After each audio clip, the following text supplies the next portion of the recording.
Tes dicoba. Langsung kita mulai ya guys ya.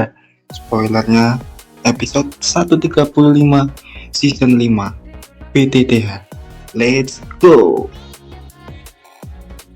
Langit mendung berwarna ungu kehitaman bergetar. Guntur menggema di kejauhan.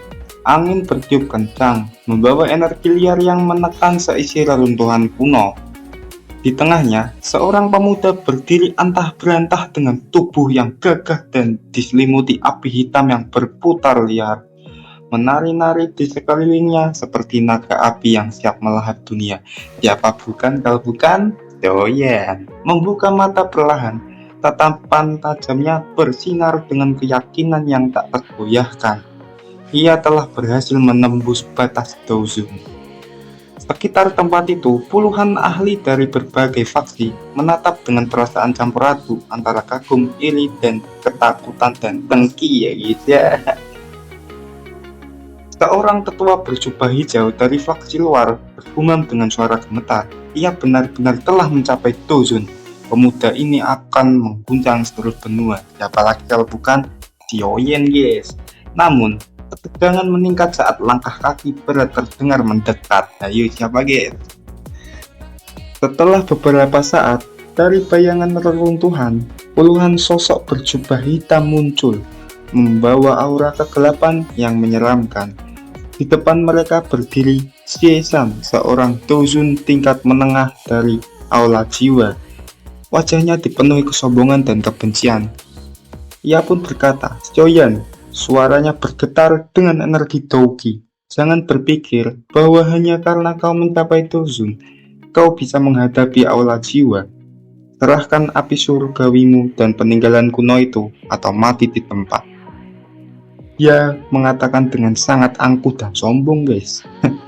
Doyan pun tidak peduli dan tidak terpengaruh.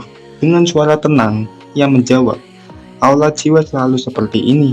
Hanya berani bertarung dalam bayangan."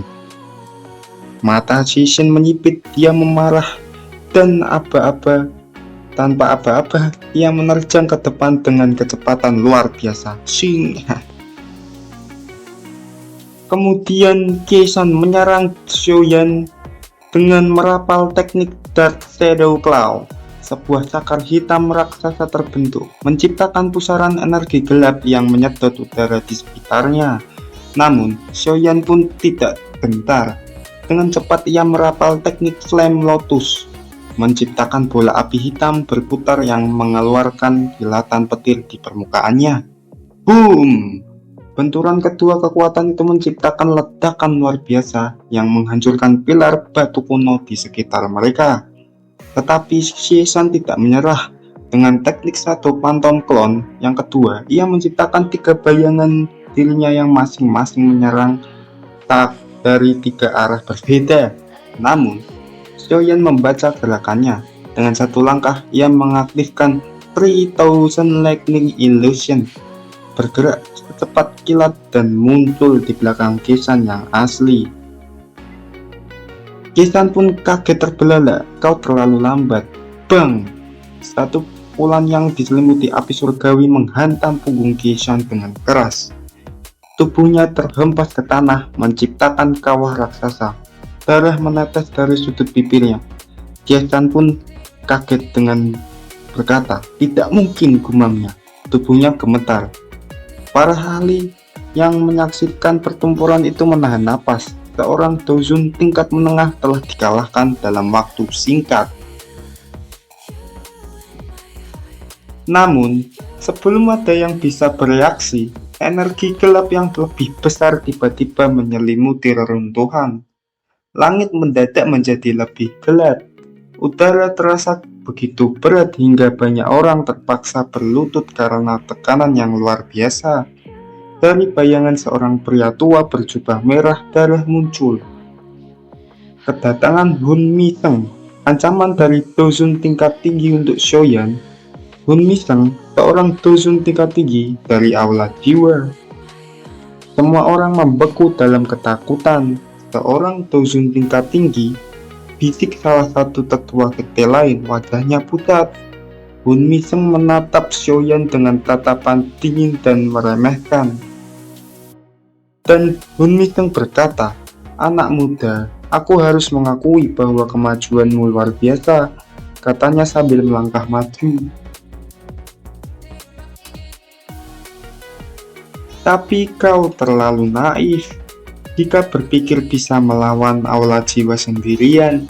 Xiaoyan merasakan tekanan luar biasa dari pria itu, tetapi ia tidak gentar.